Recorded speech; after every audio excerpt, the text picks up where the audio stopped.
बाह में पकड़ लें। अगर चाहते हो आप तो सात्विक झूठ सांस बंद करिए, ये तामसिक प्रवृत्ति बंद करिए, ईर्ष्या देश लड़ाई झगड़ा। और अगर चाहते हैं भगवान पकड़ लें तो भोग राग विलास विषय वासना रास रंग ये बंद करिए। थोड़ा सा अच्छे कर्म करके प्रचार करने लगे, घमंड में मत डूबिए, भगवान मिल जाए। श्री सुदामा जी महाराज जैसे मिले और भगवान ने हाथ पकड़ लिया। अब भागवत जी का कभी अगर घर में हो तो थोड़े प्रसंग पढ़िएगा। एक श्लोक इतना आश्चर्यजनक है, कृष्ण को सुदामा ने बहुत दिन बाद देखा, आंख भर आई, नीचे से ऊपर तो देखा, देखते ही आप के मन में बात उठनी चाहिए। अगर कोई व्यक्ति पूछे कि कृष्ण और सुदामा जब मिले तो सबसे पहले कौन बोला और क्या बोला, ये यहां पर देखिएगा, कौन बोला क्या बोला। जब मैं ये चीज देखता हूं तो मुझे लगता है हाय रे गरीबी, भगवान किसी को ना दे। वहां भी सुदामा जी की गरीबी दिखाई दी। प्रेम से बोले भक्तवत्सल भगवान की जय। सुदामा जी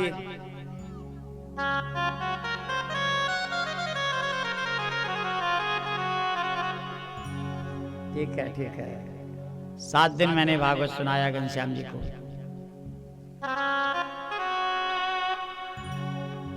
यहां पर मैं वो श्लोक जो सुनाना चाह रहा था, सुदामा के आंख में आंसू भर आया। शायद मेरे प्रभु भी बिना भाव के रह नहीं पाए होंगे। कृष्ण भगवान ने कहा, सुदामा तुम कुछ कहना चाहते हो, बोल जाओ मित्र, इतने दिन बाद मिले हो, दिल की सारी इच्छाएं व्यक्त कर दो। भगवान की दरबार में जाकर के कुछ छिपाइए नहीं, जो दिल में हो सब बोल जाओ। तो सुदामा ने सबसे पहले क्या बोला, पहली बात, भगवान करे ऐसा किसी के जीवन में ना आए। सुदामा ने एक शब्द कहा, आप भी कभी पढ़िएगा, हे कृष्ण क्वाहम कृष्ण दरिद्रो हम। हे कृष्ण क्या मैं दरिद्र लगता हूं, क्या मैं दरिद्र लगता हूं? सारी दुनिया मुझे दरिद्र कहती है श्याम जी। आज मेरे आने का मुख्य मकसद है, अगर मेरा मित्र कृष्ण कह दे मुझे दरिद्र तो मैं स्वयं चिल्ला चिल्ला कर कहूंगा कि मैं दरिद्र हूं। क्वाहम कृष्ण दरिद्रो हम। हे कृष्ण क्या मैं दरिद्र लगता हूं? जो सुदामा ने इस प्रकार कहा, भगवान समझ गए कि दुनिया ने इसको दरिद्र बहुत कहा हो।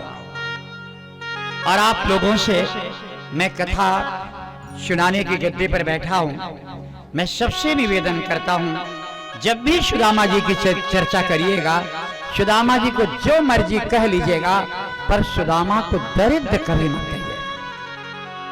सुदामा गरीब हो सकता है पर सुदामा दरिद्र नहीं हो सकता।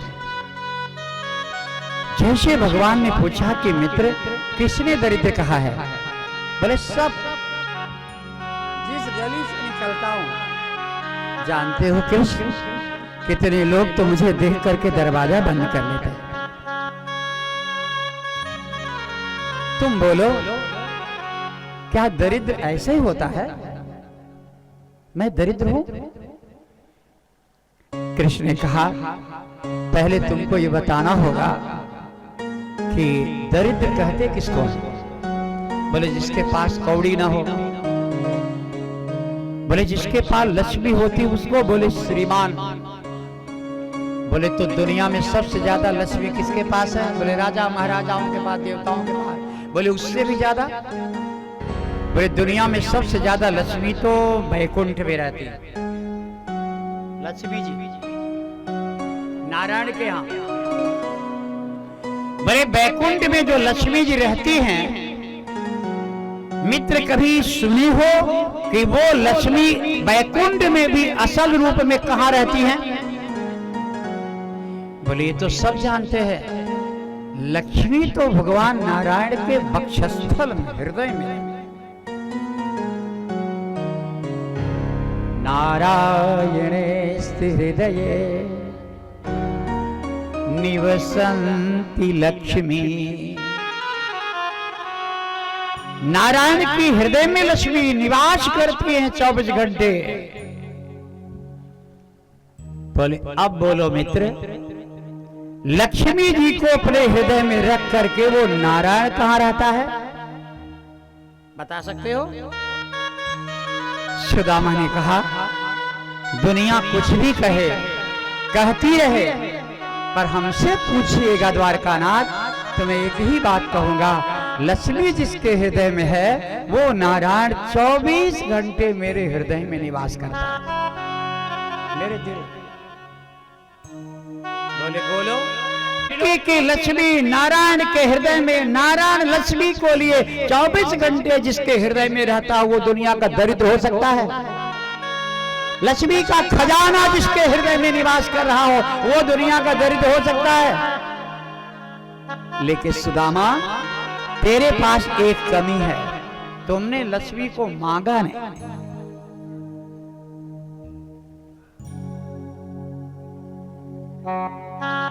लक्ष्मी सदैव तेरे पास रही लेकिन लक्ष्मी को तुमने मांगा नहीं। लेकिन आप जानते हो दुनिया का नियम या लक्ष्मी जी का नियम, जो लक्ष्मी जी के पीछे दौड़ेगा वो लक्ष्मी जी को कभी नहीं पाएगा, जो लक्ष्मी जी को छोड़कर भागेगा लक्ष्मी उसके पीछे पीछे भागेगी। लक्ष्मी त्यागने वालों के पीछे पीछे लक्ष्मी रहती है, लक्ष्मी पकड़ोगे तो पकड़ भी नहीं आएगी। सुदामा लक्ष्मी के पीछे कभी नहीं भागे, आज लक्ष्मी दरवाजा खोल दी, पहुंच गए भंडार में। सुदामा जी द्वारकापुरी में कितने दिन रहे हैं जानते हैं? 16 दिन।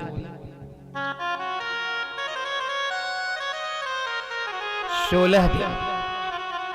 कई लोग कहते हैं कि कृष्ण भगवान ने द्वारका में कुछ नहीं दिया, उनको भागवत पढ़ना चाहिए, सुदामा का प्रसंग पढ़ना चाहिए।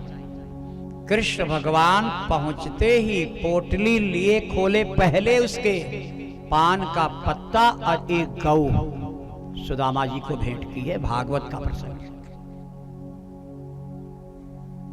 तांबूलम गाम ददाति, तांबूल और गौ। तो तांबूल माने मुख की शुद्धि, मुख की सुंदरता, मुख की कोमलता, बाड़ी में लालित्य, ये भगवान ने तांबूल के बहाने दिया। ये तांबूल देकर के कह दिया सुदामा तेरे मुखारविंद की बोली में आकर्षण होगा, जो ब्रह्मांड का नायक तेरे पास झुका है। और एक गाय दिया, तांबूलम गाम ददाति। गाम गाय मैंने बराबर कथा में कहा, गाय माने इंद्रियां, गो माने इंद्रियां। इंद्रियां तेरी परम शुद्ध रहेंगी सारी जिंदगी, ये भगवान ने दे दिया। अब क्या चाहिए बताओ? इंद्रियों से कोई गलती नहीं हो, इसका आशीर्वाद मिल गया। मुख से कभी कठोर वचन नहीं निकले, ये आशीर्वाद मिल गया। अब सुदामा को क्या चाहिए? ये कभी मत कहिएगा कि सुदामा ने पोटली दिया लेकिन भगवान ने कुछ भी नहीं दिया। पोटली के पहले भगवान ने तांबूल और गौ। एक अच्छे व्यक्ति को यही चाहिए। सुदामा जी गदगद हो गए। सुदामा जी महाराज ने अपनी पोटली, मुझे कभी कभी बड़ा बुरा लगता है, कथा में बड़ा घुमा फिरा के कितने लोग बोलते हैं कि कांख में छिपा ली, ऐसे कर ली। अरे काहे को छिपाएंगे? वे चोरी किए हैं क्या? कहीं नहीं लिखा है कांख में छिपाया, तो कहीं वर्णन नहीं भागवत जी में और अन्य पुराणों में भी कहीं जहां जहां मैंने पढ़ा है। केवल इतना लिखा, 4 मुट्ठी चावल से कुछ मुट्ठी भगवान ने खाया। छिपाने का कोई बात नहीं, चोर बना रहे हो सुदामा जी को, इतना बड़ा ब्रह्मज्ञानी। कथा के लालित्य के लिए, लौकिक लालित्य के लिए कथा के प्रसंग में जहर नहीं घोलना चाहिए, सत्य बोले। सुदामा जी महाराज ने तांबूल और गाय, ये दो चीजों के बदले 4 मुट्ठी चावल की पोटली। प्रभु लीजिए, जीवन का धर्म, अर्थ, काम, मोक्ष, चारों काम के लिए जो अभी तक मैंने आराधना की है, तो जो धर्म विषयक पुण्य है, अर्थ विषयक पुण्य है, काम विषयक पुण्य है, मोक्ष विषयक पुण्य है, ये चारों में आपको अर्पण करता हूं। तो भगवान ने 4 मुट्ठी में से कितनी मुट्ठी खाई थी?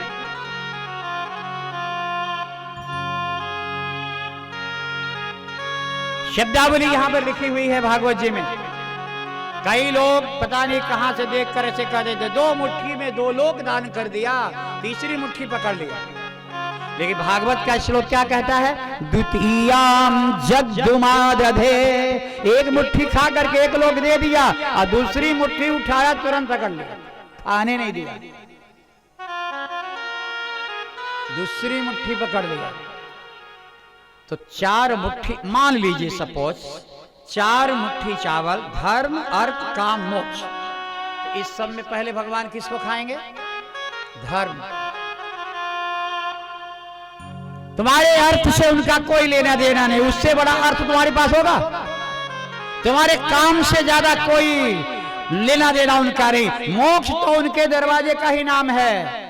भगवान सबसे पहले आते हैं, तो 4 में से पहली मुट्ठी धर्म। धर्म करो, धर्म, यही भगवान खाते हैं। और एक मुट्ठी लेकर धर्म जब भगवान लेते हैं, सीधे 1 लोग दान, सुदामा को नहीं, आपको को मिल सकता है, हमको भी मिल सकता है, हम दें तो। लेकिन यहां कोई दिया है? यहाँ तो मंदिर की पहली सीढ़ी पकड़ते हैं, बेटा दे दीजिए, दुकान दे दीजिए, मकान दे दीजिए, दे ही दीजिए, सब दे ही दीजिए, कुछ लीजिए मत। लेके नाम से धतूरे का फल, कनेर की पत्ती। सुदामा ने सब दे दिया। अब कई जगह वर्णन आता है कि रुक्मिणी ने हाथ पकड़ लिया, मत दीजिए, दूसरी मुट्ठी पकड़ा है। द्वितीयाम जगदुमादधे, तो पहला धर्म, दूसरा अर्थ, अर्थ माने भंडार लक्ष्मी। रुक्मिणी ये कहना चाहती है कि प्रभु हमको मत दान करिए। दूसरी मुट्ठी अर्थ, लक्ष्मी है, भंडार, मुझे हमको दान मत कर। शिशुपाल से बचते बचाते तो आपके यहां आई, अब आप हमको फिर दान कर रहे हैं। पकड़ लिया। लेकिन भगवान का इशारा था कि इससे कुछ चाहिए। रुक्मिणी ने कहा आप इशारा करिए। बोले हमारा संकल्प है, हम दोनों बचपन के जिद्दी दोस्त हैं। रुक्मिणी ने कहा मतलब? बोले हम बचपन से जिद किए हुए हैं, हमारी जिद है कि मांग लेगा तो हम सारी द्वारिका लुटा देंगे, और इसकी जिद है कि मांगूंगा नहीं, बिना मांगे देगा तो सारी द्वारिका ले लूंगा। अब दोनों ही जिद में है। हम कहते मांग ले तो सब दे दें, ये कहता बिना मांगे दे दे तो सब ले ले। ऐसी दोस्ती कभी कभी मिलती है प्यारे, और इसी दोस्ती में सारे जिंदगी भर भगवान देखते रह गए, मित्र मेरा मांग ले। और सुदामा ने जिंदगी भर कहा मित्र मेरा अपने से दे दे। भक्त 2 प्रकार के होते हैं ना, एक तो मंदिर में जाके चक्कर लगाता दे दीजिए दे दीजिए दे दीजिए दे दे दे, और दूसरा होता है जो इच्छा जो मर्जी से दे दीजिए वही मिल जाएगा, सब चलेगा, जो आपकी जही भी दी हो ही नाथ हित मोरा, जही भी दी हो ही। हम अपना हित नहीं जानते, आप जानते हैं, जो करिए। 2 भक्त हैं, लेकिन सुदामा जी 1 नंबर वाले में है, मांगेंगे नहीं, और सुदामा जी ने कहा है, ऐ दुनिया वालों, अगर मेरी कथा सुनते हो तो अपना लेना, मांगना मत भगवान से, मांगोगे तो घाटे में रहोगे, क्योंकि तुम्हारे पास इतनी बुद्धि नहीं है कि तुम क्या हित में मांगो क्या अहित में। मांगना मत, जो वो देगा अपने मर्जी से वो तुम्हारे हित में होगा। सुदामा को बिना मांगे सर्वस्व। हमारी नजर सुदामा जी की एक बात पर है, क्या दिया लिया पोटली सब अलग विषय है, अब विषय बढ़ाएंगे तो बढ़ते जाएगा। एक मुट्ठी खाया भगवान ने, दूसरी पकड़ी, तो एक मुट्ठी के बाद जो 3 मुट्ठी बची थी वो क्या हो गई, फेंक दिए कि भंडार में रख दिए कि बाद में खाए कि लौटा दिए, क्या हुआ। ये सुदामा की पोटली की गाथा इतनी जल्दी खत्म होने वाली नहीं है। ये एक पुराण तक सीमित नहीं है, सारे पुराणों में कम ज्यादा करके सुदामा जी महाराज का वृत्त आया हुआ है। मेरा यहां पर केवल लक्ष्य है कि सुदामा जी 16 दिन तक द्वारिका में थे। 16 दिन। तो हमारे आप जैसा तो कोई ब्राह्मण नहीं रहा होगा, दाल भात खाकर पूरी सब्जी आराम से दिन भर सोता रहा हो। सुदामा जी 16 दिन रहे होंगे तो जरूर कोई ब्रह्म विद्या पर चर्चा हुई होगी, उपदेश हुआ होगा। मैं उसी में से एक आध 2 उपदेश की बात करता हूं। सुदामा जैसा ज्ञानी 16 दिन जहां ठहर जाए वहां ऐसे थोड़ी। सुदामा जी पहले दिन पूरी द्वारिका को देखते हैं तो सारी पत्नियां, बच्चे, कृष्ण भगवान ने कहा, मित्र कुछ ब्रह्म चर्चा हो जाए। बोले विषय बताओ। तो 16 दिन में सुदामा जी की 16,000 रानियों ने, पटरानियों ने, सब ने कुछ न कुछ पूछा।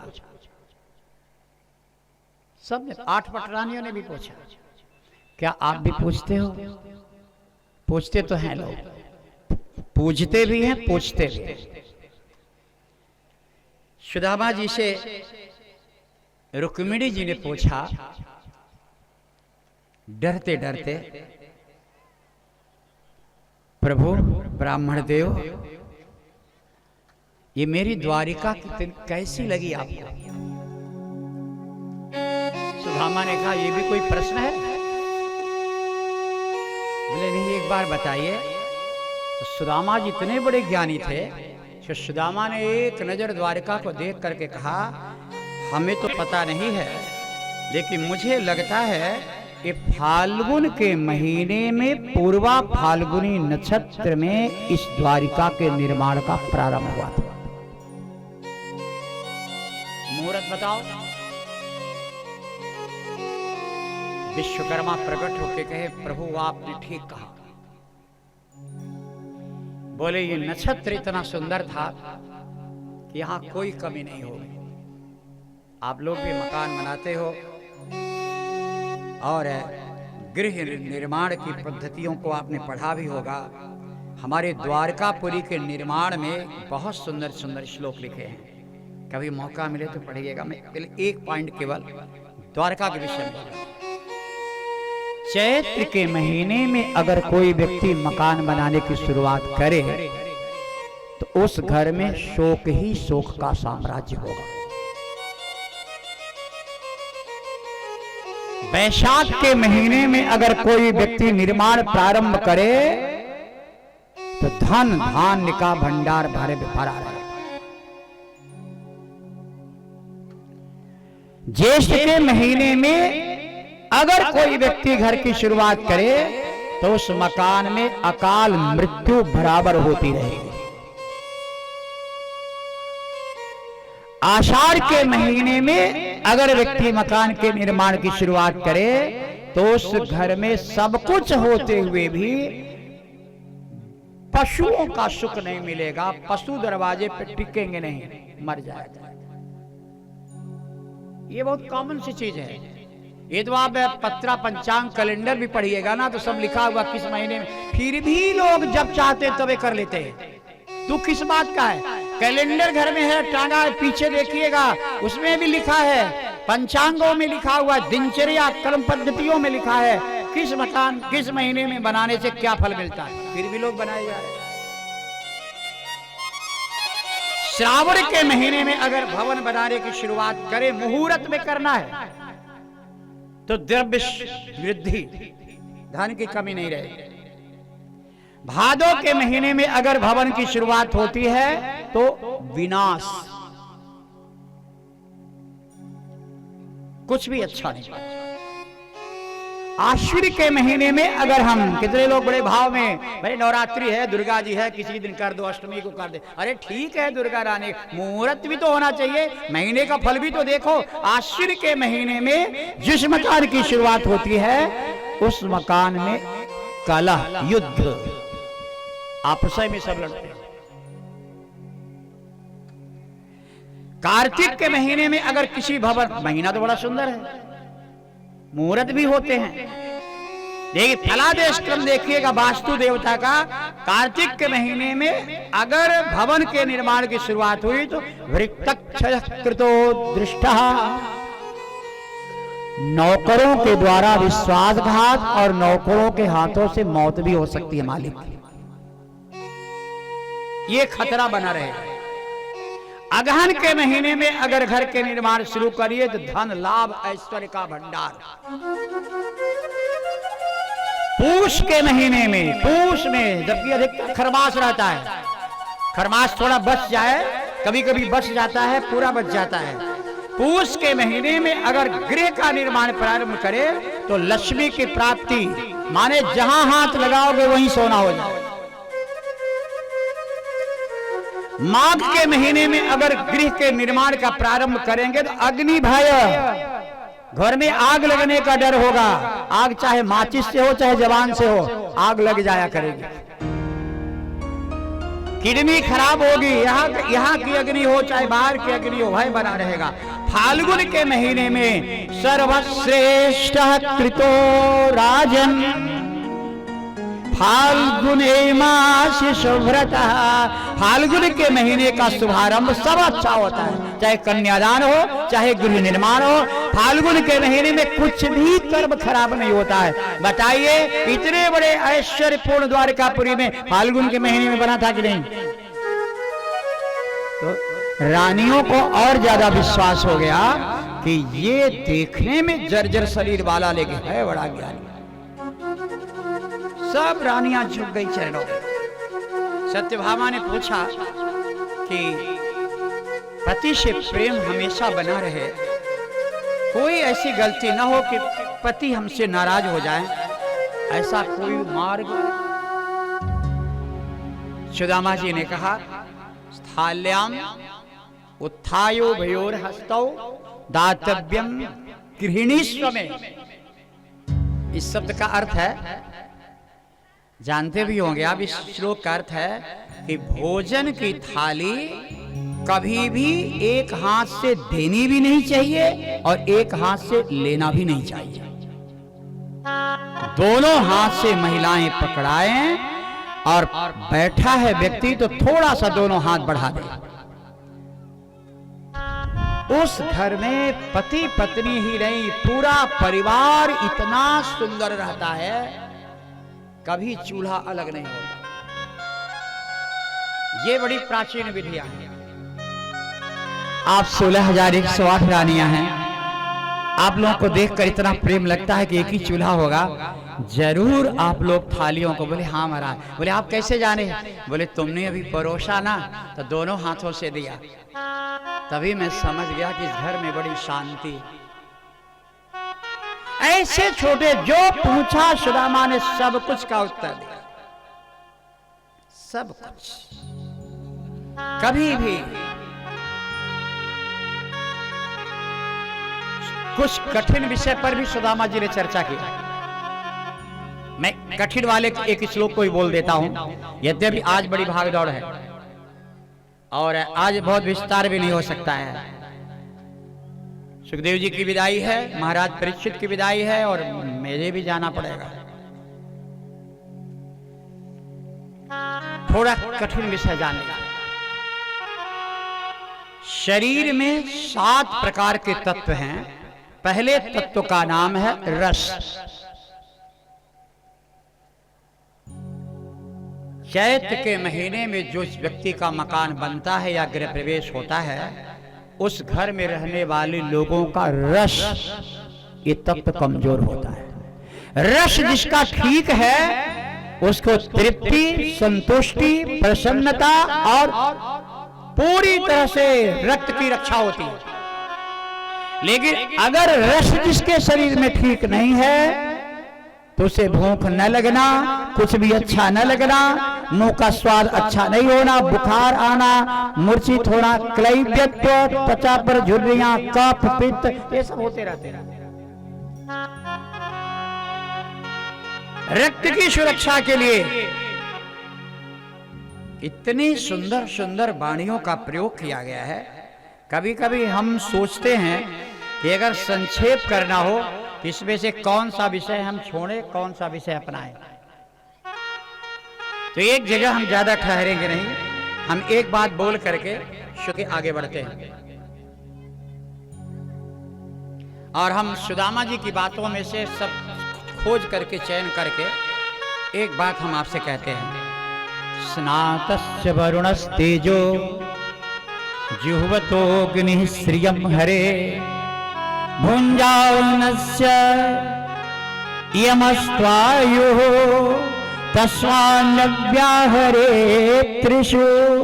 केवल पूरे चरित्र का एक ही वर्णन सुन लीजिए। 3 चीजों पर हमेशा ध्यान रखिए। स्नान करते समय, हवन करते समय और भोजन करते समय। 3 जगह कम बोलिए। स्नान करते समय जो व्यक्ति बोलता है, वरुण देवता उसके शरीर का तेज हरण कर लेते हैं। हवन करते समय जो व्यक्ति ज्यादा बोलता है, तो अग्निदेव उसकी श्री, उसकी लक्ष्मी का हरण कर लेते हैं। अब आप कहोगे महाराज बोलेंगे नहीं तो स्वाहा कैसे करेंगे? अरे बोलने का मतलब है वो दुनियादारी की बकवास। अगर ये व्याख्या लगेगी तो भी ब्राह्मण मंत्र नहीं बोल पाएगा, वो स्वाहा नहीं बोल पाएगा। भोजन करते समय भी कम बोलना चाहिए। यमराज उम्र घटा देते हैं। अब ये सब कहां है? मुश्किल। सुदामा जी को पूर्ण ऐश्वर्य देना चाहे भगवान, लेकिन सुदामा प्रकट रूप से लिया नहीं। सुदामा प्रभु की भक्ति लेकर के अपने आश्रम में लौट के आए। जब देखा तो सुदामा कुटी, सुदामापुरी द्वारकापुरी के समान दिखाई देने लगी। भगवान का प्रसाद समझकर सुदामा जी बहुत दिन तो नहीं रहे, लेकिन बच्चों को सौंप करके सुदामा जी बद्री नारायण धाम चले गए। आज भी कई लोग ऐसा कहते हैं कि सुदामा जी बद्रिकाश्रम में हैं। सुदामा जी के मरने की कोई खबर नहीं। सुदामा जी और उद्धव जी ये दोनों बद्रिकाश्रम में हैं। और ये दिव्य दृष्टि वाले लोगों को दिखते भी हैं। और सुदामा जी और उद्धव जी को देखते हैं 11 लोग, जिसमें से विश्वामित्र, असित ऋषि, कण्व ऋषि, भृगु ऋषि, दुर्वासा ऋषि, अंगिरा ऋषि, कश्यप ऋषि, वामदेव, अत्रि ऋषि, वशिष्ठ जी और 11वें नारद जी। इतने 11 इन संतों को आज भी सुदामा जी और उद्धव जी बद्री नारायण धाम में दिखते हैं। और आपको शायद पता है कि यही 11 ऋषि द्वारका जी के सर्वनाश का श्राप दिए। ये जानना जरूरी है। इनसे क्यों श्राप दिया? आज की कथा कोई कहानी नहीं है। आज की कथा में जो मस्तिष्क लगाएगा वो गहराई तक पहुंच पाएगा। इसीलिए ये समापन के दिवस की कथा योगेश्वर 24 गुरु इन सब तत्वों का व्याख्यान कोई नहीं करता। सुदामा चरित्र के बाद कथा को समाप्त कर देते हैं। लेकिन आप सुनिए, ये 11 दैत्य जो आज भी बद्रिकाश्रम में सुदामा जी से रोज मिलते हैं और उद्धव और सुदामा ये दोनों से मिलते हैं। ये 11 ऋषियों ने द्वारकापुरी के विनाश का श्राप क्यों दिया? क्योंकि द्वारकापुरी के बच्चों ने, राजकुमारों ने इनका अपमान किया था। सारे जितने भी लड़के थे उसमें से जाम्बवंत की बेटी जाम्बवती के 10 बेटों में सबसे बड़े लड़के शाम्ब ने बड़ी धृष्टता की। माफ करिएगा, मैं नहीं कह रहा हूं, मेरी इतनी हिम्मत कहाँ है कि मैं भगवान के लड़के को धृष्ट कहूं। व्यास जी बोल रहे हैं, कभी कभी बच्चे गलतियां कर देते हैं। भगवान कृष्ण कुरुक्षेत्र में सारी प्रजा को लेकर के गए हुए थे सूर्य ग्रहण का स्नान करने। इधर बच्चे अकेले बचे। ये कथा यह भी बता रही है कि सब लोग किसी विशेष कार्य में, उत्सव में जाइए, केवल बच्चों को घर में छोड़िए नहीं, एक जिम्मेदार व्यक्ति को भी छोड़ के जाइए, अन्यथा आपकी द्वारिका का भी विनाश होना है। अपनी अपनी द्वारिका अगर बचानी है तो बच्चों के जिम्मे, बहुत छोटे छोटे बच्चे, और भगवान सब चले गए लेकर। नवयुवक बच्चे थे। इधर सारे लोग तो चले गए हैं कुरुक्षेत्र में स्नान करने सूर्य ग्रहण का, लेकिन सूर्य ग्रहण का प्रभाव, सूर्य की कृपा भारतवर्ष पर बनी रहे, नुकसान नहीं होवे, इसके लिए ये 11 ऐसे ऋषि जो समुद्र के किनारे यज्ञ करना चाहते थे,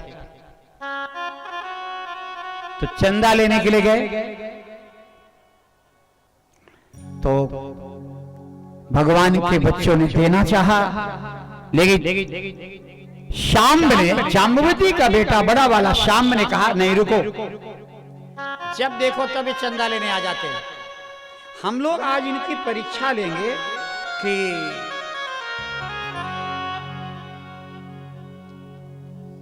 खाली चंदा लेते हैं, जग कराते हैं, कुछ तत्व भी है कि नहीं। आप जान लीजिए, संतों की, गुरु की, भगवान की अगर परीक्षा लेने का कभी मन पड़ जाए तो समझ लो जिंदगी की उल्टी गिनती अब शुरू हो गई। इनकी परीक्षा कौन ले? तो सारे बच्चों ने कहा परीक्षा कैसे लेंगे? बोले हम बताते हैं। शाम ने कहा सब लोग साड़ी पहन करके सखी बन जाओ, और इसमें से एक सखी पेट में बहुत सारी साड़ी बांध लो, पेट फूल जाए। इनसे चल के पूछते हैं कि इसको बताइए बेटा होगा कि बेटी। देखे क्या बताते हैं। कभी कभी ऐसी भी परीक्षा होती है। और जाम्बवंत जी का नाती है, बेटी का बेटा है। जाम्बवंत भालू है, कुछ तो प्रभाव रहेगा चंचलता का, चपल बुद्धि। सबको पहना दिया, लेकिन साड़ी पहनने के लिए कोई तैयार नहीं। बोले हम ही पहन लेते हैं। और यहाँ पर इतना कपड़ा बांध करके, घूंघट निकाल करके चला सारे लड़के महात्माओं के सामने। यही 11 जिसका मैंने नाम गिनाया, विश्वामित्रो सितः कण्वो दुर्वासा भृगुरंगिरा कश्यपो वामदेवोत्रिः वसिष्ठो नारदादयः। यही 11 ऋषि बोले महाराज जी आप लोग जो मांगिएगा हम सब देंगे, द्वारकाधीश की नगरी में कोई कमी नहीं है, बस एक विनती है हमारी। तो ऋषियों ने कहा, देखो पहली बात तो पहली बार इस द्वारकापुरी की बहुएं निकली हैं बाहर। बहुओं को बाहर निकलने की जरूरत क्या पड़ी? और कोई नहीं है क्या? बोले सब लोग कुरुक्षेत्र गए हुए हैं। अब महात्मा है तो हमें निकलना पड़ा। देखो कितना मूर्ख, सारे लड़के स्त्री गोपी बने हुए। तो बोले क्या जानना है? बोलो हम आपको सारा चंदा देंगे। सामने के एक सखे ने कहा कि इसको बताइए कि बेटा होगा कि बेटी? आप बता सकते हैं? कोई बता दीजिए। तो अंगिरा ऋषि बड़े भोले भाले मानव, इनको को भी क्रोध नहीं आता। अब अंगिरा ऋषि उठे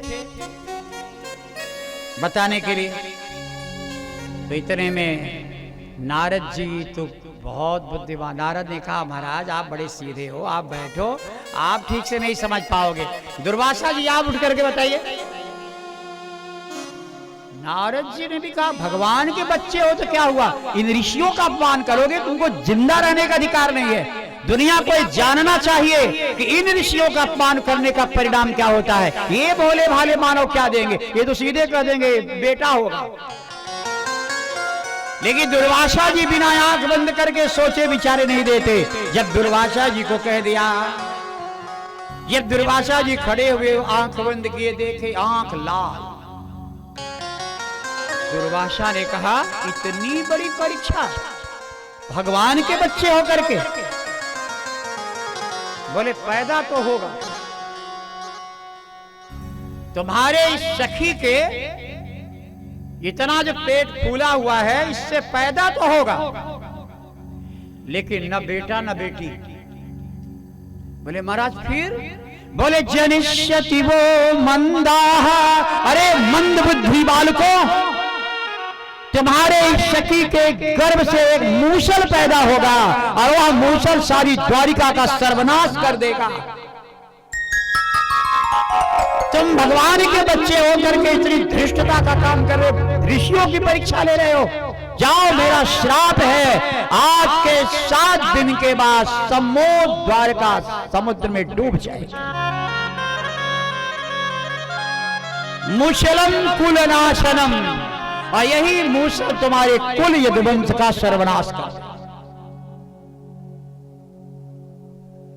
तो नारद जी ने कहा, सर्वनाश? बोले हाँ, सारे यदुवंश का सर्वनाश। नारद जी ने 3 बार कहा, ठीक से सोच लीजिए, सर्वनाश?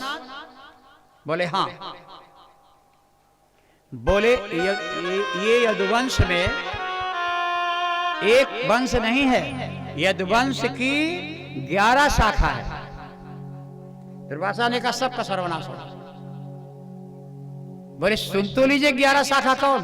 भोजवंश, वृष्णिवंश, अंधक वंश, मधुवंश, शूरसेन वंश, दाशार्ह वंश, शातद वंश, कुरुवंश, सृंजय वंश, पांडवंश और यदुवंश। ये 11 वंश एक ही चट्टे बट्टे हैं, सबका की।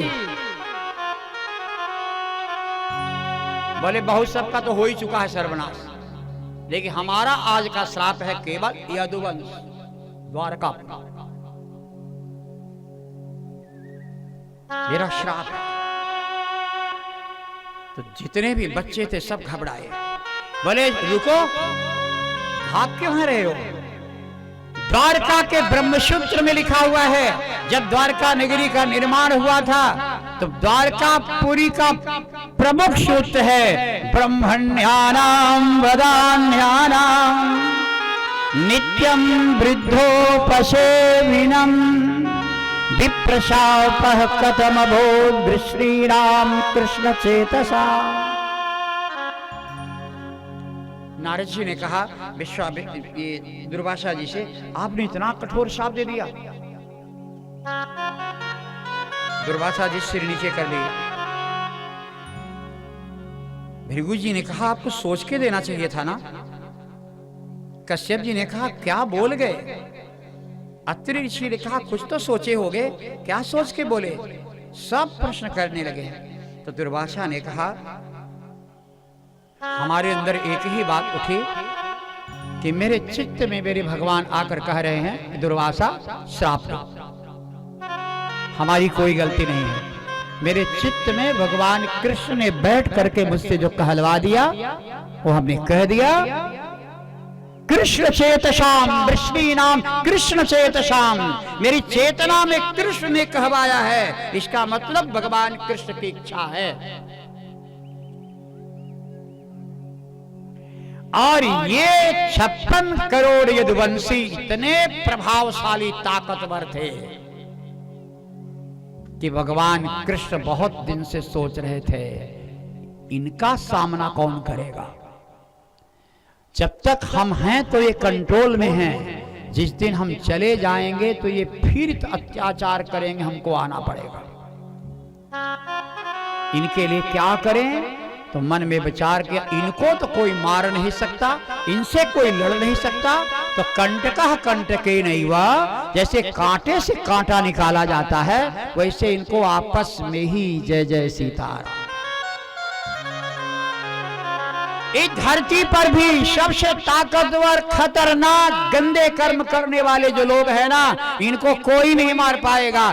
जिस दिन ये आपस में टकराएंगे सब लड़ मरकर समाप्त हो जाएंगे, कोई भी हो।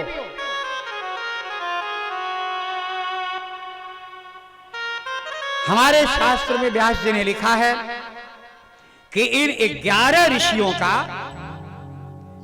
प्रतिदिन नहीं तो कम से कम पूर्णिमा तिथि को सूर्य भगवान को जल देने के बाद 11 ऋषियों का एक एक बार नाम अगर ले लिया जाए तो किसी की बद्दुआ नहीं लगती, किसी की आह नहीं लगती, किसी का श्राप नहीं लगता है, कृपा बनी रहती है। छोटी बड़ी गलतियां भी ये माफ करते रहते हैं। ये 11 ऋषि हमारे और आपके 11 इंद्रियों के कंट्रोलर हैं। विश्वामित्र, असित ऋषि, कण्व, भृगु, दुर्वासा, अंगिरा, कश्यप, वामदेव, अत्रि, वशिष्ठ और नारद। ये अलग कथा है कि 7वें दिन की जगह थोड़ा ज्यादा दिन लग गया जो तो द्वारिका के विनाश होने में, लेकिन समुद्र ने पूरी द्वारिका डुबोया पर द्वारकाधीश के मंदिर को डुबोने की ताकत नहीं थी। तब भगवान ने कहा इसको अपने गर्भ में ले लो, जब फिर जरूरत पड़ेगी तो गर्भ से प्रकट कर दो। तो कुछ लोग कहते हैं कि असली द्वारिका समुद्र के भीतर भी सुरक्षित, जरूरत पड़ने पर फिर आ जाएगा।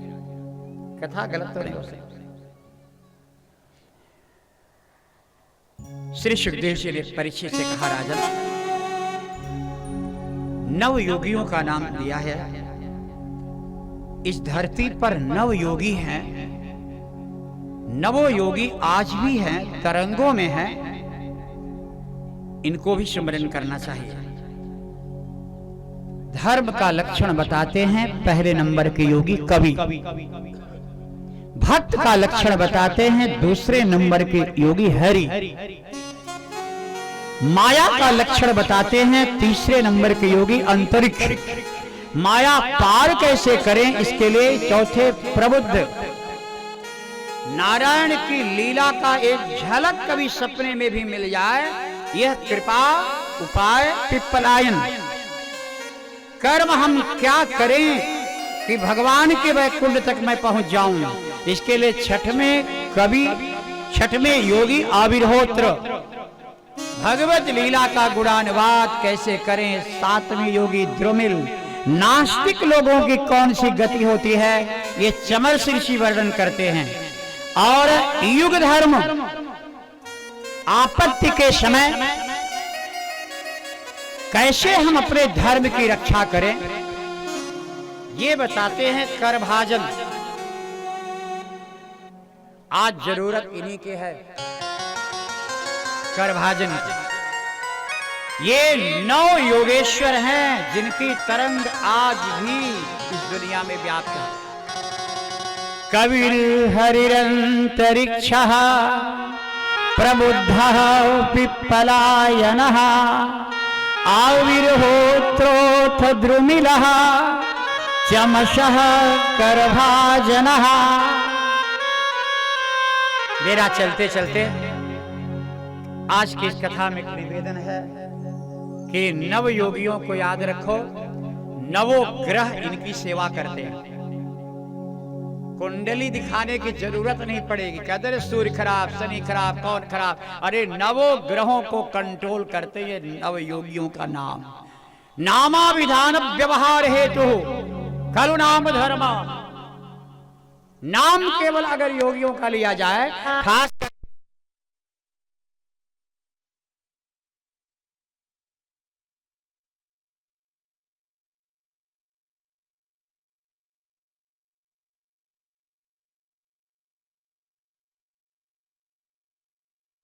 सारी ताकत अंश हमारे शरीर में आता है। कभी कभी लिया करिए। तुलसी जी के साथ कथा थोड़ी सी अब और गंभीर हो रही है।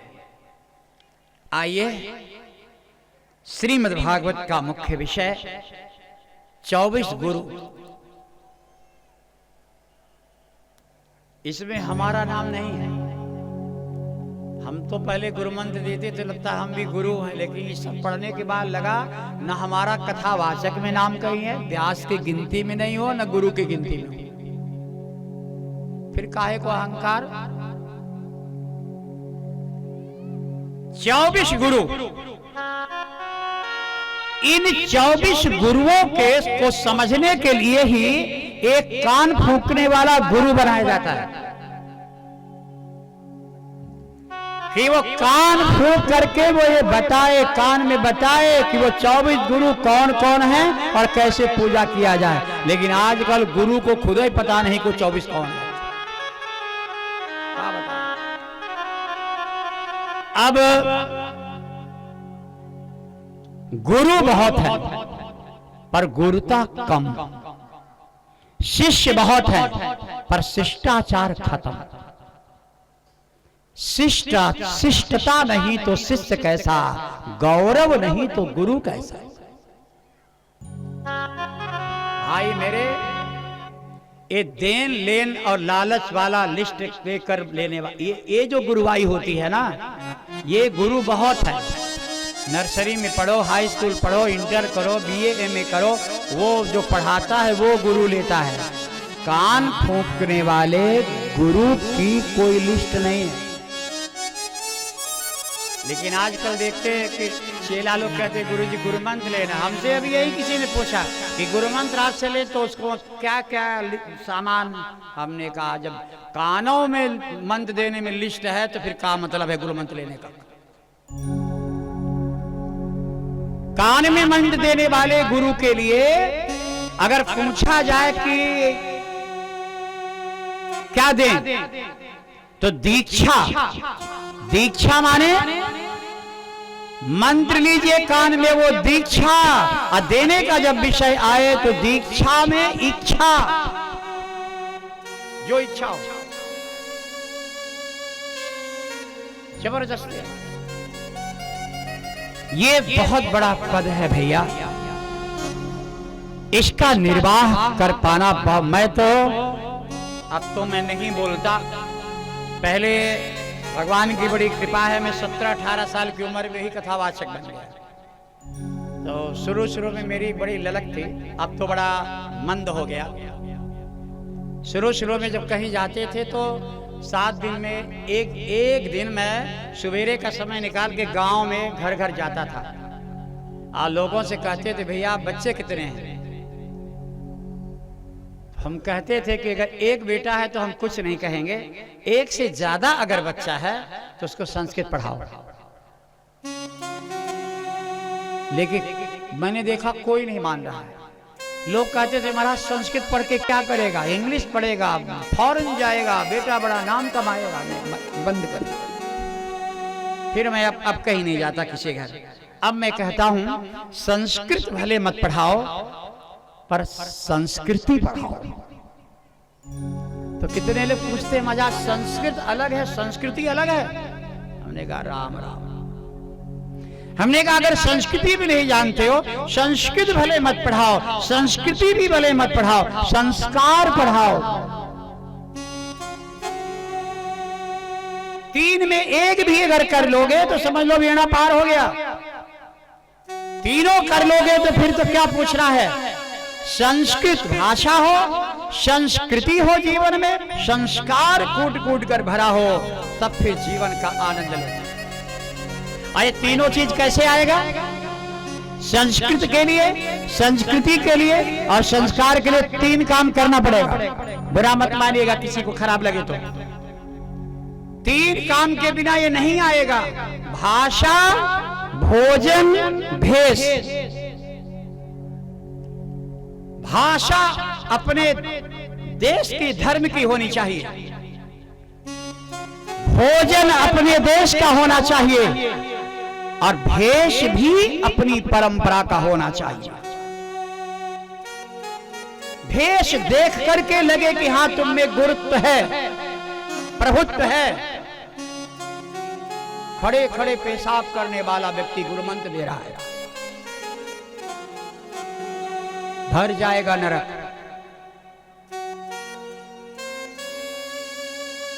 बहुत बड़ा पद होता है, इसलिए इस पद की रक्षा करनी होगी।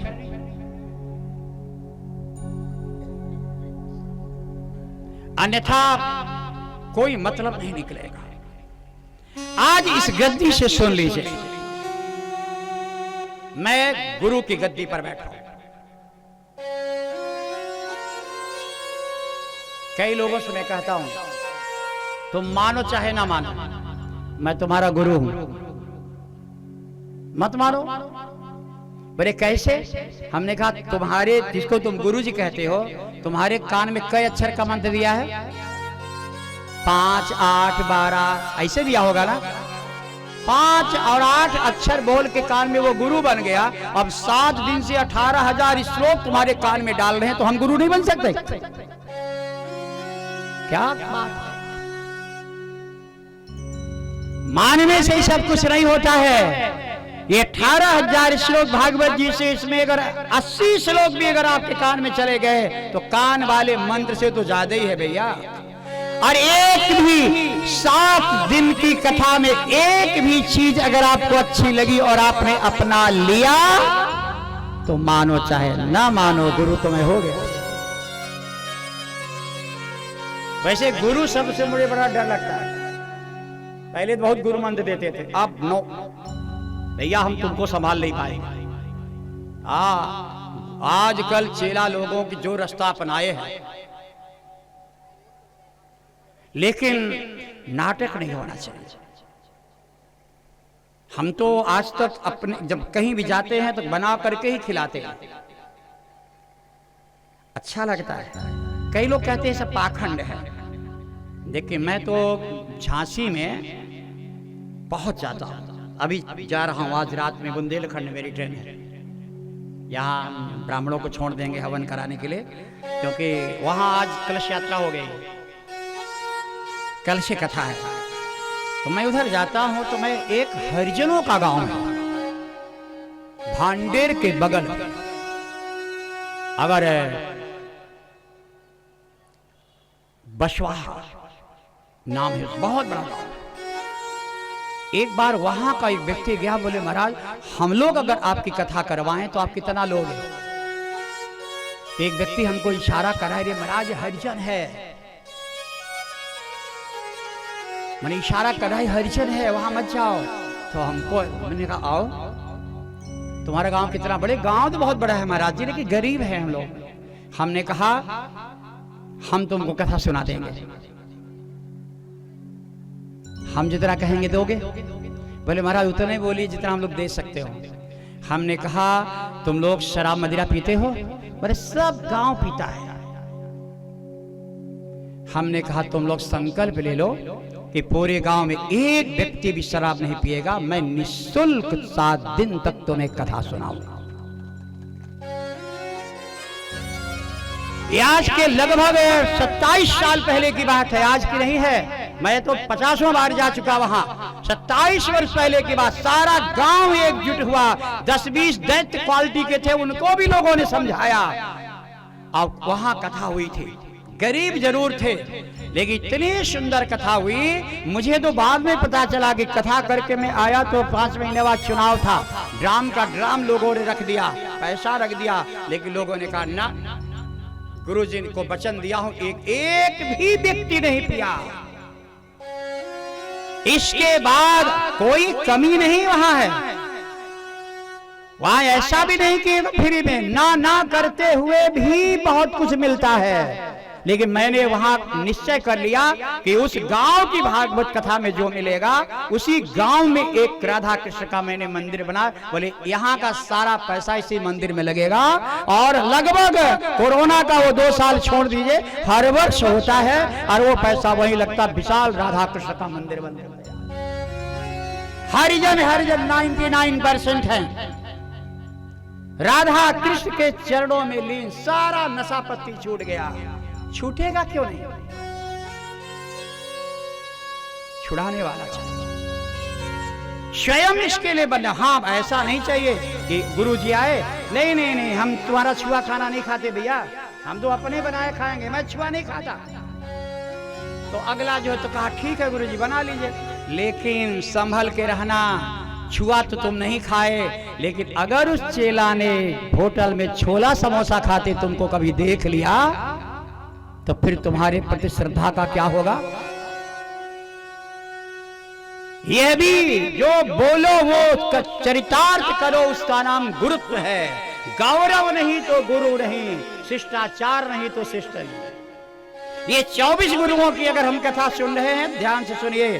24 गुरुओं में एक भी गुरु की जो पूजा नहीं करता है वो रोगी होगा। ये जिस जो कान में मंत्र दिया है वो भले भूल भटक जाए, लेकिन ये 24 में अगर एक की भी पूजा तुमने नहीं किया तो भोगना पड़ेगा। इसलिए इन 24 की कथा सुनिए।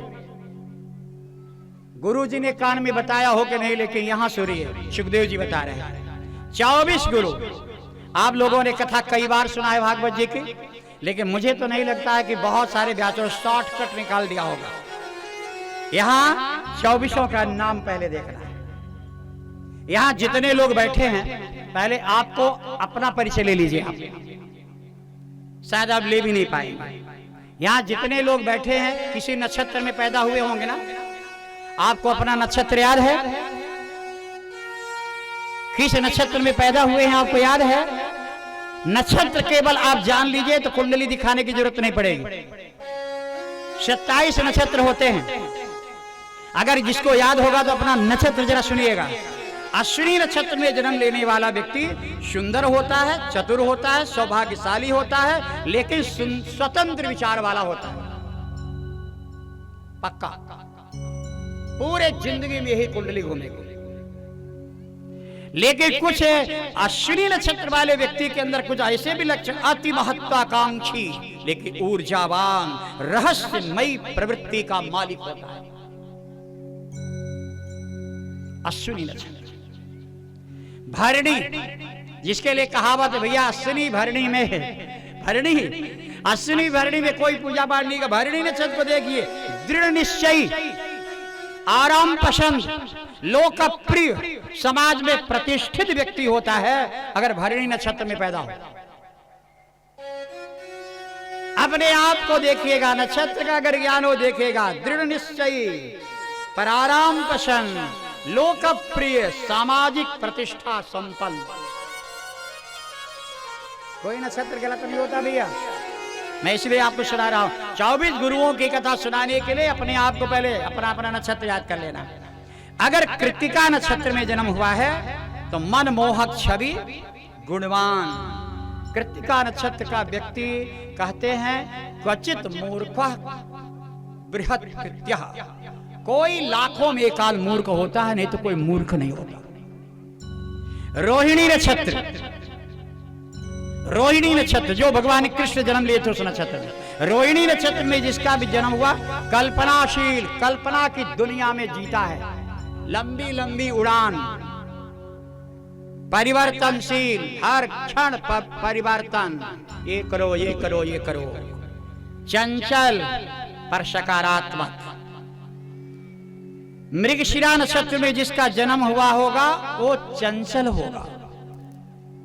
आर्द्रा नक्षत्र में जिसका जन्म होगा वो अध्ययन का प्रेमी, भविष्य वक्ता। पुनर्वसु नक्षत्र में जिसका जन्म होता है वो दैविक शक्ति संपन्न, राघव का नक्षत्र है। पुष्य नक्षत्र में जिसका जन्म होता है वो परोपकारी, अति संयमी, भरत जी का नक्षत्र। श्लेखा नक्षत्र में जिसका जन्म होता है चरु चतुर और बुद्धिमान का धनी। मैं इसलिए आपको सुना रहा हूं, नक्षत्र को दोष मत दीजिए, नक्षत्र कोई भी गलत नहीं है, मैंने ठीक से पढ़ा है। मघा नक्षत्र में जिसका जन्म होता है स्वाभिमानी होता है, और स्वाभिमान की भावना उसके अंदर प्रबल होती है, स्वाभिमान से कभी कोई समझौता नहीं करता, और इसके कारण कभी कभी बड़ी हानि भी कर लेता है, बड़े अच्छे अच्छे पद भी चले जाते हैं। पूर्वा फाल्गुनी नक्षत्र का व्यक्ति भी भाग्यशाली। उत्तरा फाल्गुनी नक्षत्र में जन्म लेने वाला हर काम धीरे धीरे करता है, लेकिन काम तो बड़ा धीरे धीरे करेगा। 10 दिन वाला काम महीनों सालों करेगा, लेकिन संबंध का अच्छी तरह निर्वाह करता है। एक बार जिसको मान लेगा वो दुखी नहीं करेगा। हर्ष नक्षत्र वाले व्यक्ति ज्ञान संपन्न, समृद्धि की पूरी प्रधानता। चित्रा नक्षत्र वाला परिश्रमी, हिम्मती। स्वाति नक्षत्र वाला स्वभाव आचरण दोनों का सुंदर। विशाखा नक्षत्र वाला शारीरिक श्रम से ज्यादा मानसिक काम करता है। ये बड़े बड़े न्यायाधीश क्वालिटी के लोग ये सब विशाखा नक्षत्र के होते हैं, वकील, माइंडेड काम करने वाले। अनुराधा नक्षत्र में जन्म लेने वाला विदेशी जीवन बिताता है, क्रोधी तो जरूर होता है लेकिन ऐश्वर्यवान। ज्येष्ठा नक्षत्र वाला व्यक्ति अनुशासित रहता है, सुव्यवस्थित जीवन रहता है, पर अशुभता का शिकार होता है, धोखा उसके साथ होता है। मूल नक्षत्र वाला व्यक्ति, जिसको हम लोग बड़ा खतरनाक मानते हैं, मूल नक्षत्र, मूल सुख समृद्धि संपन्न। हाँ, पूर्वाषाढ़ा का जन्म वाला व्यक्ति उग्र स्वभाव का होता है, चिड़चिड़ापन होता है, पर होता ईमानदार है। उत्तराषाढ़ा वाला व्यक्ति मृदुभाषी होता है, हर काम में सफल। श्रवण नक्षत्र वाला व्यक्ति माता पिता का परम भक्त होता है। धनिष्ठा नक्षत्र में जन्म लेने वाला सर्वगुण संपन्न। शतभिका नक्षत्र वाला साहसी। पूर्वा भाद्रपद आदर्शवादी। उत्तरा भाद्रपद वाला यथार्थवादी। और 27वां नक्षत्र रेवती नक्षत्र में जो जन्म, निश्चल प्रवृत्ति, निश्चल प्रवृत्ति। इन्हीं में से आप भी कोई है, लेकिन ये मैंने इसलिए सुनाया, लेकिन सब इतने सारे गुणों में जन्म लेने वाले नक्षत्रों में भी अगर ये 24 गुरुओं का अपमान हुआ है तो सारा फल इसका फेल। इसलिए मैंने सुनाया। और 24 गुरु कौन कौन है, एक बार इसको देख लीजिए, जानना चाहिए। 24 का 2 श्लोकों में ही नाम आ गया है। पहले तो हम सूत्र बताएंगे, फिर आप नहीं समझ पाएंगे तो मैं अलग अलग भी बता सकता हूं। इसमें 5 गुरु तत्वों से जुड़े हुए हैं, 2 गुरु दिन रात से जुड़े हुए हैं, 5 गुरु मन मानव से जुड़े हुए हैं, 2 गुरु पक्षी से जुड़े हुए, 2 गुरु सड़क कर चलने वाले, ये जो ऐसे से चलते हैं, और 2 गुरु जानवर में, 2 गुरु जल से जुड़े हुए हैं, 2 गुरु दीवार पर रेंगने वाले, और 2 गुरु उड़ने वाले। अब तो आप समझ गए होंगे, कथा सुने होंगे तो। पंच तत्व से जुड़े पांच, तो पंच तत्व पांच गुरु कौन है? पृथ्वी, जल, तेज, वायु, आकाश, ये पांच गुरु। आप बताइए, पृथ्वी नाराज हो जाए तो क्या होगा? जल अगर आपके जीवन में नाराज हो जाए, तेज अगर नाराज हो जाए, वायु अगर नाराज हो जाए, आकाश की अगर कृपा ना हो तो क्या होगा? इन तीनों की, पांचों की पूजा करनी चाहिए कि नहीं? ये गुरु है मेरे। तो पृथ्वी की पूजा कैसे करेंगे? रोज सवेरे उठ करके पृथ्वी मैया को लात मारने से पहले हाथ बढ़ाकर प्रणाम करो। गुरु जी को लात मत मारो, पहले प्रणाम करो। जल को हम कैसे प्रणाम करेंगे? ये गुरु हैं। जल कभी भी स्नान करने से पहले जल को माथे पे लगा के प्रणाम करो। तेज, तेज मारे जहां भी तेज हो, चाहे अग्नि में हो और चाहे सूरज में हो। सूरज का तेज दिखे तो हाथ जोड़ लो, अग्नि प्रज्वलित हो तो पहले हाथ जोड़ लो, तब हवन करो। वायु, लंबी सांस लो, प्राणायाम करो। आकाश, रोज सवेरे आकाश की तरफ दिव्य दर्शन करो। ये पांच काम करिएगा तो शरीर की पांचों चीजें ठीक रहेगी। और दो गुरु हैं दिन रात से जुड़े हुए, सूर्य और चंद्रमा। नाम पहले सुन लीजिए। पांच मानव प्रकृति के हैं।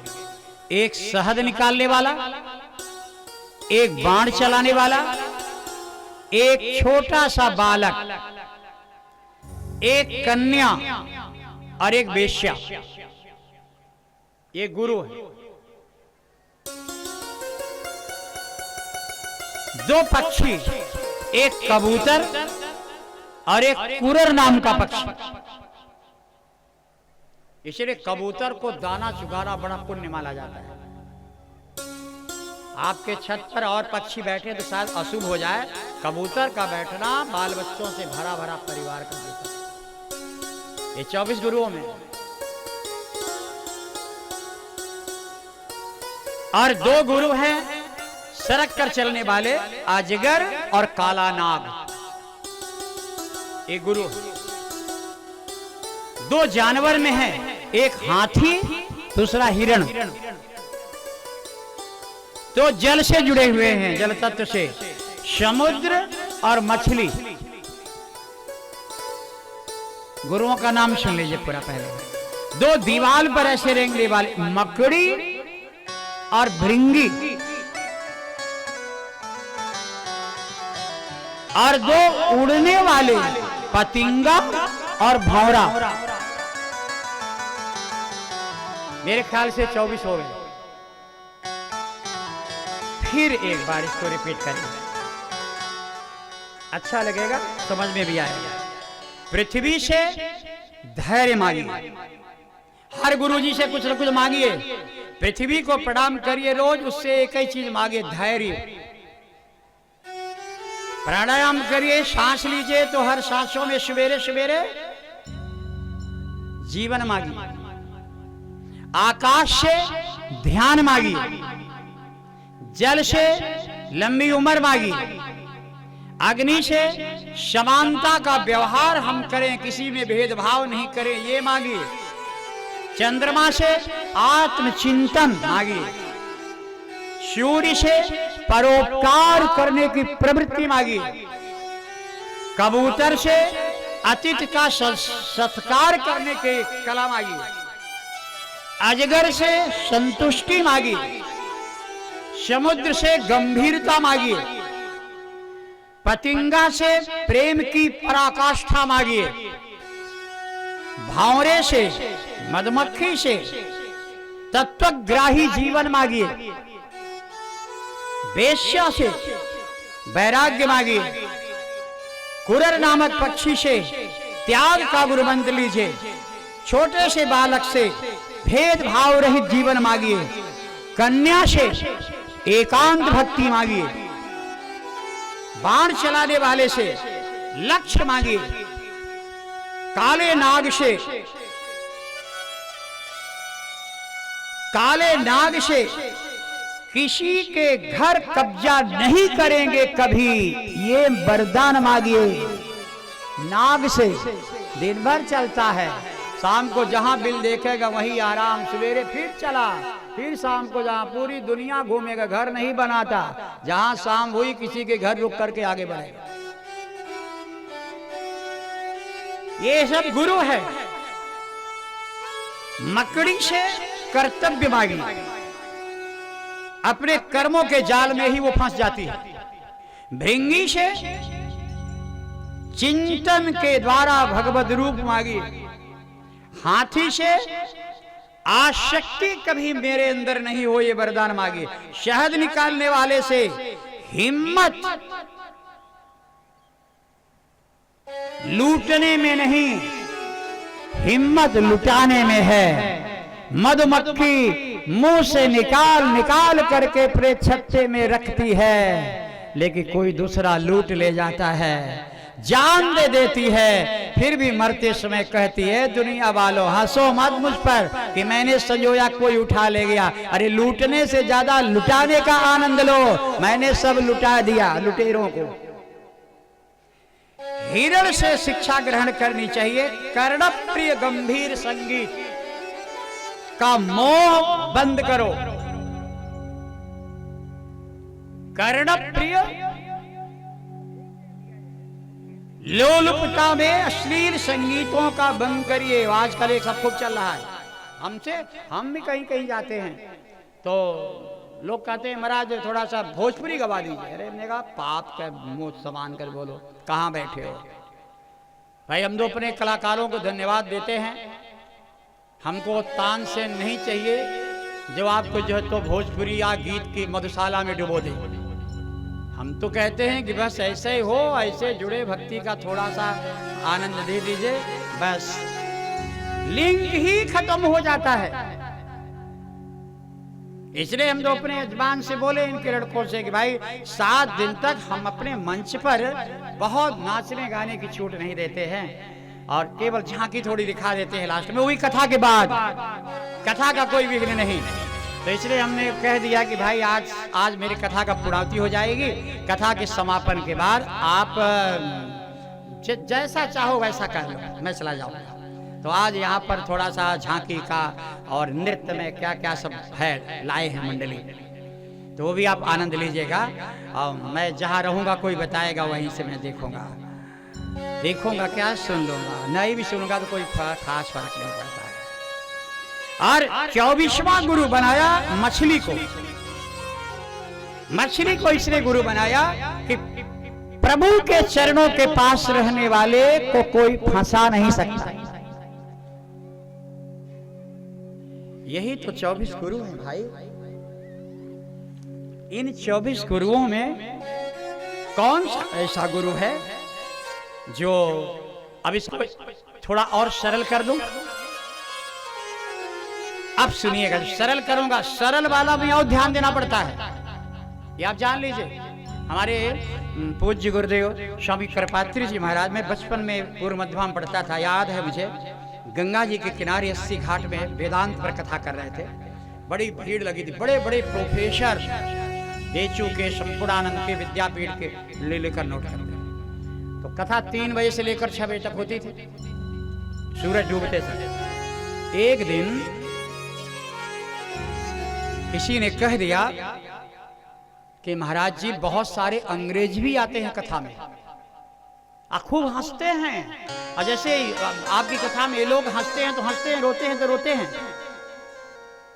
बोले कहना क्या चाहते हो? बोले गुरुजी वो हिंदी में आप कहते हैं और वो इतना आनंद लेते हैं तो हिंदी तो उनको समझ में नहीं आती, अगर आप अंग्रेजी में कथा करिए तो देखिए कितनी भीड़ अंग्रेजों की लग जाएगी। स्वामी जी ने कहा कहते हो तो कह देता हूं पर मन नहीं। स्वामी जी तो 27 भाषा के ज्ञाता थे। अब दूसरे दिन स्वामी जी ने अंग्रेजी में शुरू कर दी। अंग्रेजों की बड़ी भीड़ लगी थी। जब अंग्रेजी में शुरू किया तो धीरे धीरे करके एक आधा घंटा के बाद अंग्रेज लोग उठ के जाने लगे। तो लोगों ने कहा कि आप लोग हिंदी समझते हो क्या? बोले नहीं, हिंदी समझ में नहीं आती। तो बोले हिंदी में तो आप बड़ी भीड़ में बैठते थे रोज, आपकी भाषा में बोलने लगे तो आप उठ के जा क्यों रहे? बोले ये सब समझ में आ रहा है, ये अंग्रेजी में जो बोल रहे हैं सब समझ में आ रहा है। वो जो हिंदी में बोलते थे तो हमको कुछ समझ में नहीं आता था, बस इतना ही देखते थे कि आप लोग जब हंसते थे तो हम लोग भी खिलखिला के हंसते थे, और रोते थे तो हम भी रोने लगते थे। बस हमको इतना ही रहता था कब हंसना है कब रोना है, बाकी हमने समझ में कुछ नहीं आता। स्वामी जी ने कहा यही वेदांत है। एक ऐसी जगह है जहां समझने का दिमाग ही मत लगाओ, बस श्रुति जो कहती है वो करते जाइए। आज 24 गुरुओं को मैं सरल कर दे रहा हूं, थोड़ा सा सुनिएगा। 24 की गिनती में करा रहा हूं। 5 पहले कान, स्पर्श, आंख, जीभ और नाक, ये 5 गुरु हैं। इनसे कोई पाप न करना, नहीं तो कान में दिए गुरु मंत्र भी जाएगा नरक, और तुम तो जइबे करो, अगली भेंट वही होगी। 24 गुरु को गिनिए। 5 गुरु हैं, कान, स्पर्श, आंख, जिह्वा, नाक। इनसे गलत काम कभी ना, कान से गंदे गाने न सुन, ये पहला गुरु है। और दूसरा स्पर्श, स्पर्श से अगर हम कहीं भी जा रहे हो, मेरे से छोटी हो, मेरे बराबर हो, बड़ी हो, अगर भीड़ भाड़ में कहीं टच कर गया तो गंदे विचार नहीं आना चाहिए, नहीं तो गुरु नाराज हो जाएगा, नरक मिलेगा। ये स्पर्श दूसरा गुरु है। कहीं भी स्पर्श हो, बेटी, बहन और माई का ही स्मरण होना चाहिए। गुरुओं की कथा सुनते हैं तो 24 को गिनती से गिन लीजिए आप। तीसरा गुरु है दृग, दृग माने आंख, आंख की नियत गंदी कभी नहीं होनी चाहिए, ये तीसरा गुरु है। ये गुरु ठीक रहेंगे तभी वो कान फूंकने वाला भी ठीक रहेगा। और चौथा गुरु है रसना, जिह्वा। इन जीव को मनमानी खान पान में नहीं लगाओ, शास्त्र जो कहे वही जीव को स्वाद लेने दो। जितम शर्वम जिते रसे, जीव जीत लिया तो सब जीत लिए। ये चौथा गुरु है। और 5वां गुरु है नाक, नासिका, नाक। अब नाक का सीधा सा मतलब है, नाक माने मर्यादा। अब आप समझते ही हो, कोई भी अगर गलत काम करता है तो आदमी कहता है नाक कटवा दिया, इसलिए तो कुल खानदान का नाक कटवा दिया। नाक माने मर्यादा, ये गलत नहीं होनी चाहिए। 5 गुरु हो गए। 5 गुरु सुनना, स्पर्श, आंख, जिह्वा और नाक। समझ गए सभी कोई? 5 समझ में आया? इनसे गलत काम करने वाला, गलत रास्ते वाला गुरुबंद का कोई फायदा नहीं होगा। जब तक इनका ठीक से अभ्यास न बना लो तब तक गुरुमंत्र मत लो, वो चलेगा। 5 ये हो गए। अब 5 दूसरा, वाणी, कर, हाथ, पैर, जननेंद्री और मलमूत्र की जगह। इनमें अगर रोग होता है तो इसका मतलब तुम्हारी दिनचर्या गलत है। इनकी साधना करी। 10 हो गए। और 3 है सत्व, रज, तम। अच्छा बोलो, आराम ज्यादा ना करो, गंदी गाली किसी को मत दो। सत्व, रज, तम, ये 3 अहंकार होते हैं। ये हो गए 13। 5 फिर पृथ्वी, जल, तेज, वायु, आकाश का अपमान कभी न करना। ये 5 गुरु पृथ्वी, जल, तेज, वायु, आकाश, इनका सबसे बड़ी पूजा किसको कहते हैं? इन्हीं 5 तत्वों से हर व्यक्ति का शरीर बना है ना। आदमी कहता है ना 5 तत्व में विलीन हो गया। ये 5 तत्व है पृथ्वी, जल, तेज, वायु, आकाश, छित जल, पाव, गगन, समीरा। तो हम तो कहते हैं कि इसकी सबसे बड़ी अच्छी सेवा यह है कि ये 5 चीजें रोज खाओ, बराबर बराबर। इस पेट में जब भी खाइए तो 5 हिस्सा करिए। 1 हिस्सा पृथ्वी खाइए और 1 हिस्सा जल, तीसरा तेज, चौथा हवा और 5वां आकाश। फिर देखो जिंदगी लंबी। माने पेट में जितनी जगह हो भूख की, 1 हिस्सा पृथ्वी। पृथ्वी माने फल फूल दाल भात रोटी सब्जी, ये सब पृथ्वी है। और 1 हिस्सा जल पानी, 1 हिस्सा तेज। तेज चाहे सूर्य की रोशनी से ले लो, सवेरे सवेरे रोम से चली जाएगी, या हवन करके आग अग्नि की तरंगे देख करके ले लो। और 1 हिस्सा वायु हवा, और 1 हिस्सा आकाश माने खाली रखो। तब गुरुमंत्र लेने की कोशिश करिए। ये हो गए 18। और 5 तन्मात्राएं, शब्द, स्पर्श, रूप, रस, गंध। थोड़ा कठिन है तो कठिन कह करके सवाल थोड़ी छोड़ देंगे, सब जानना चाहिए। ये 23 हो गए। और 24वां है चंचल मन। इसको कंट्रोल करो, चंचल मन। यही 24 गुरु है। इसकी साधना करनी पड़ती है, और इसकी साधना अगर कर लीजिए तो जीवन में किसी प्रकार की कोई कमी नहीं रह जाएगी। प्रेम से बोलो गुरुदेव भगवान की जय, गुरुदेव भगवान की।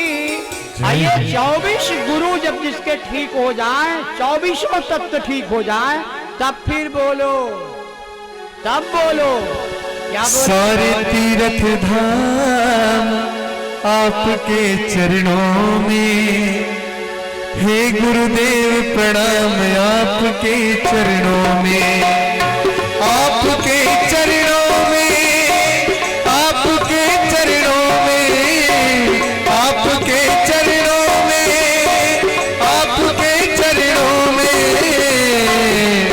सारे तीर्थ धाम आपके चरणों में, चरणों में, हे गुरुदेव प्रणाम आपके चरणों में, चरणों में, सारे तीर्थ धाम आपके चरणों में, हे गुरुदेव प्रणाम आपके चरणों में, चरणों में, सारे तीर्थ धाम आपके चरणों में, हे गुरुदेव प्रणाम आपके चरणों में।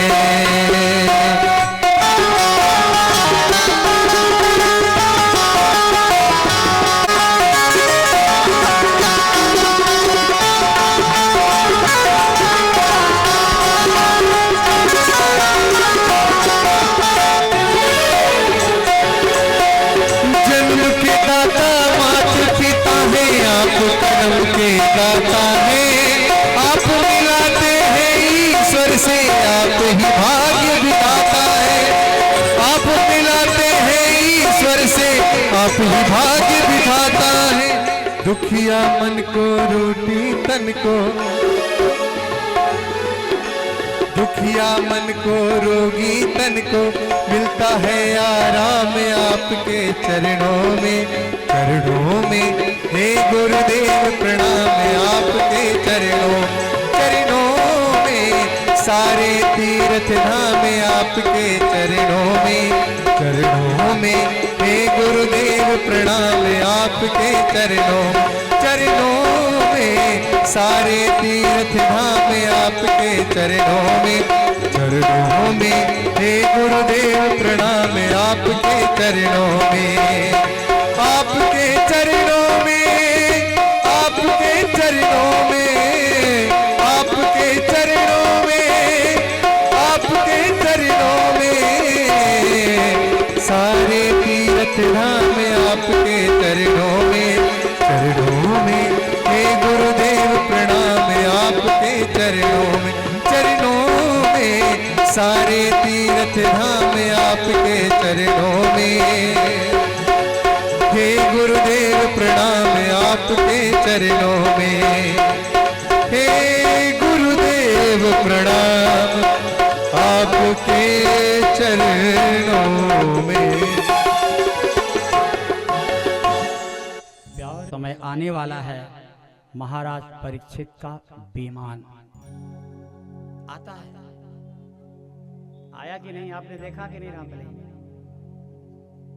अरे भाई, छोटा मोटा सत्यनारायण करोगे तो मान सम्मान मिलेगा, भागवत करा लोगे तो विशेष मान का नाम विमान। विशेष मान मिल जाए वो विमान है। तो यहाँ देखे इतना बड़ा विमान आकर के खड़ा है, ये कमजोरी है। छोटा मोटा विमान तो हर जगह आता है, रुद्राभिषेक करा लो, सत्यनारायण करा लो, छोटा मोटा विमान तो आता रहता है। विशेष मान, विशिष्ट मान भागवत कथा, ये पंडाल। भाई सत्यनारायण कथा सुनेंगे तो गांव परिवार घर अगल बगल पड़ोस जितने आएंगे ना, मान है।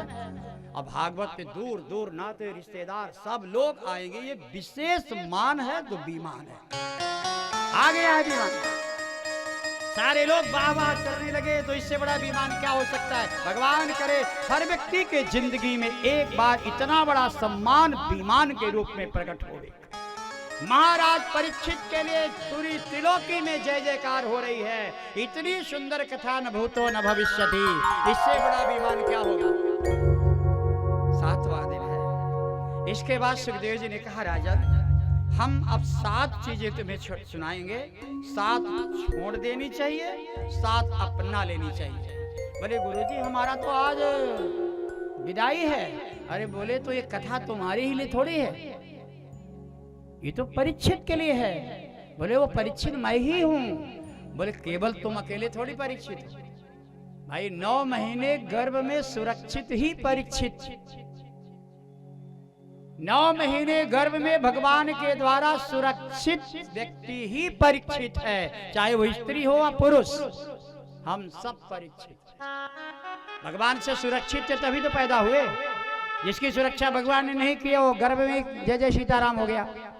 ईश्वर से सुरक्षित ही परीक्षित है। हर व्यक्ति परीक्षित है तो हर व्यक्ति को 7 दिन की भागवत सुननी ही चाहिए, और सब लोग सुनते भी हैं। श्री सुखदेव जी महाराज कहते हैं सबके लिए है, 7 चीजें छोड़ो और 7 अपनाओ। लेकिन महाराज जितनी कथा मैंने सुनाई है उसमें से तुमको 8 सिद्धियों का नाम मैं बता रहा हूं, तुम्हें प्राप्त हो चली है। एताओ में सिद्धयः सौम्य अष्टाओ बौद्धपत्तिका मताः। मेरा मत है, मेरा मत है, मेरा माने मेरा विनोद त्रिपाठी का नहीं, सुखदेव जी का। ये श्लोक मेरा बनाया नहीं है। ये श्लोकों को सरस्वती नदी के किनारे व्यास जी ने लिखा है, सुखदेव जी को पढ़ाया है और राजा परीक्षित को सुना रहे हैं। सारे लोग समर्थन कर रहे हैं, दिखाई भी दे रहा है। 8 प्रकार की सिद्धि पढ़े आप ना, हनुमान चालीसा भी पढ़ते हैं ना, अष्ट सिद्धि नवनिधि के दाता। अष्ट सिद्धि, वो 8 सिद्धियां कौन कौन है? पहली सिद्धि का नाम है अणिमा, दूसरी सिद्धि का नाम है लघिमा, तीसरी सिद्धि का नाम है प्राप्ति, चौथी सिद्धि का नाम है प्राकाम्य, 5वीं सिद्धि का नाम है महिमा, 6वीं सिद्धि का नाम है ईशिता, 7वीं सिद्धि का नाम है वशिता और 8वीं सिद्धि का नाम है कामावशायिता। समझ में नहीं आए तो देख लीजिए।